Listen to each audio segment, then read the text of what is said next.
Assalamualaikum warahmatullahi wabarakatuh. Pada kesempatan kali ini kita akan membahas singkat terkait dengan manajemen risiko operasional.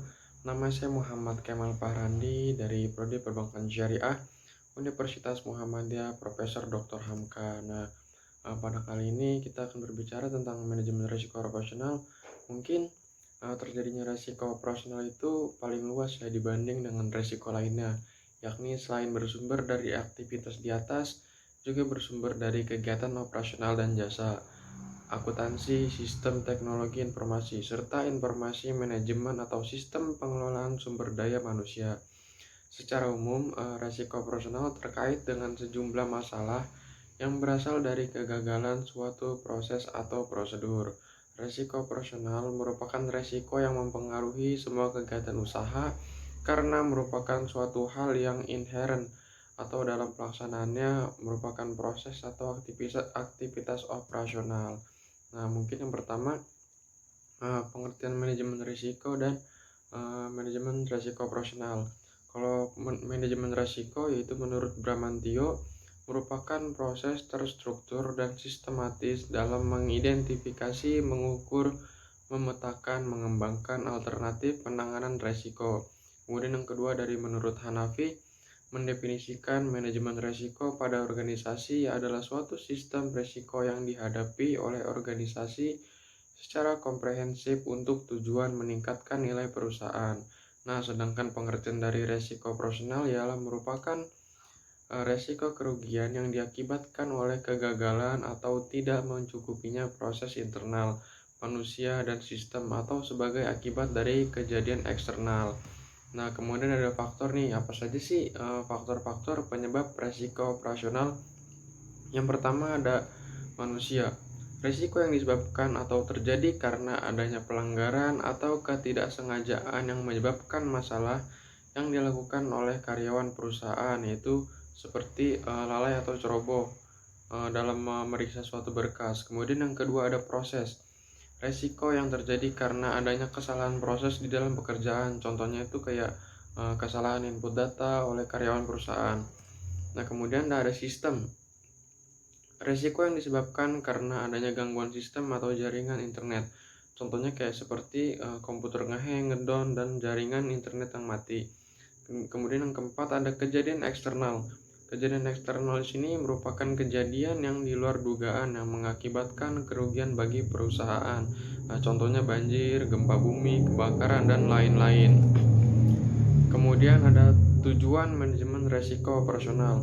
Manajemen risiko operasional di sini sangat penting diterapkan dengan tujuan sebagai yang pertama, meminimalisir terjadinya posisi rugi yang disebabkan oleh perusahaan atau kejadian yang bersifat operasional. Kemudian yang kedua, melindungi reputasi perusahaan dan itu apabila reputasi tidak dikelola dengan baik, pada gilirannya akan berdampak luas pada kinerja bisnis. Reputasi perusahaan yang buruk akan mendorong customer untuk beralih ke usaha lain dengan reputasi yang bersih. Dengan demikian, reputasi yang buruk akan menghancurkan nama baik citra perusahaan. Kemudian dari lanjutannya, yang ketiga, yaitu meningkatkan kepercayaan kepada pelanggan dengan memberikan layanan yang baik, seperti fasilitas yang diberikan, sehingga daya tarik pelanggan tidak hanya datang sesekali saja ketika dia nyaman dengan apa yang diberikan oleh perusahaan. Kemudian yang keempat, yaitu meningkatkan nilai saham. Nilai saham di sini ketika tidak ada risiko yang diterima, maka hal ini merupakan prestasi pada nilai perusahaan, sehingga tujuan yang diraih tercapai. Kemudian kelalaian terhadap penerapan manajemen risiko operasional akan berdampak kepada sumber daya manusia maupun perusahaan. Yang pertama ini ada kepada karyawan nih. Isinya itu ada sanksi bagi pegawai, terus berkurangnya pendapatan, misalkan pengurangan bonus atau gaji. Kemudian ada pemutusan hubungan kerja atau PHK. Kemudian yang kedua ada kepada nasabah. Yang pertama ini ada kualitas pelayanan yang buruk, yang kedua kurangnya kenyamanan dan keamanan. Kemudian yang ketiga nih bagi perusahaan. Yang pertama ini menurunnya keuntungan perusahaan, yang kedua memperburuknya citra perusahaan, yang ketiga menurunnya jumlah nasabah atau pelanggan. Kemudian yang terakhir ada penutupan perusahaan. Di sini yang kita ketahui dari jenis-jenis manajemen risiko operasional itu apa saja sih? Yang pertama ada internal fraud. Di sini merupakan kerugian yang disebabkan oleh tindakan kejahatan dengan sengaja untuk melakukan penyelewengan dengan mendorong jalur peraturan yang sekurang-kurangnya melibatkan satu orang dalam atau tindakan yang sengaja dilakukan untuk melakukan fraud. Nah, kemudian yang kedua itu ada external fraud. Itu merupakan kerugian yang disebabkan oleh tindakan kejahatan dengan sengaja untuk melakukan penyelewengan dengan memotong jalur peraturan yang dilakukan oleh pihak ketiga atau orang luar. Kemudian yang ketiga ada client product and business practice. Itu merupakan kerugian yang disebabkan kegagalan bank dalam memenuhi kewajiban profesional kepada nasabah karena kelalaian, ketidaksengajaan, atau gagal dalam memenuhi standar hubungan dengan nasabah sesuai dengan yang diperjanjikan. Nah, kemudian ada employment practice and workplace safety.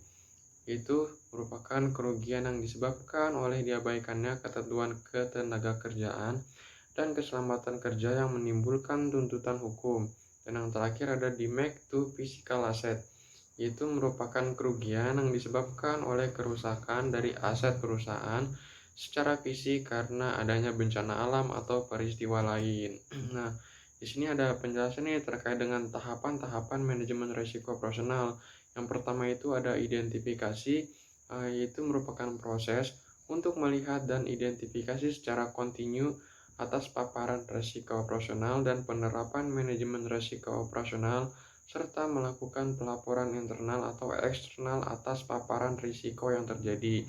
Nah, kemudian yang kedua ada measurement atau pengukuran, yaitu merupakan proses penilaian paparan risiko operasional pada produk, jasa, proses, dan sistem untuk mengetahui profil risiko perusahaan serta kuantitatif serta efektivitas penerapan manajemen risiko operasional. Dan kemudian ada monitoring nih atau pemantauan. Nah, pemantauan di sini ialah merupakan proses untuk mengamati secara berkelanjutan atas paparan risiko operasional dan penerapan manajemen risiko operasional serta melakukan pelaporan internal atau eksternal atas paparan risiko yang terjadi. Dan yang keempat itu ada controlling, pengendalian. Pengendalian di sini merupakan proses kontrol atau pengendalian untuk memastikan risiko operasional berada pada tingkat yang minimal dan masih dapat diterima oleh perusahaan. Nah, selanjutnya ada pemantauan risiko operasional perusahaan. Jadi, perusahaan di sini tuh harus melakukan seperti pemantauan secara berkelanjutan terhadap seluruh risiko operasional serta kerugian yang dapat ditimbulkan oleh aktivitas utama perusahaan, antara lain dengan cara menerapkan sistem pengendalian intern dan menyediakan laporan berkala. Nah, mengenai kerugian yang ditimbulkan oleh risiko operasional perusahaan. Nah, di sini perusahaan harus melakukan tinjauan secara berkala terhadap faktor-faktor penyebab timbulnya risiko operasional serta dampak kerugiannya. Nah, mungkin di sini ada penjelasan terkait dengan kesimpulan keseluruhan terkait dengan pembahasan manajemen risiko operasional. Risiko operasional merupakan risiko yang pada umumnya berasal dari masalah di dalam perusahaan, seperti faktor yang menyebabkan lemahnya sistem kontrol manajemen yang umumnya dilakukan oleh internal perusahaan itu sendiri. Nah, kemudian ada bentuk atau timbulnya risiko biasanya ditandai dengan yang pertama ini ada perubahan. Perubahan di sini mencakup seperti lingkungan, global, sosial, dan ekonomi, persaingan, gaya hidup, tren pasar, teknologi, budaya, pemerintah, dan lain-lain. Kemudian yang kedua ada kesalahan strategi dan perencanaan. Yang ketiga ada keputusan yang tidak tepat menimbulkan kejadian di luar rencana. Dan yang terakhir ini persiapan yang kurang matang.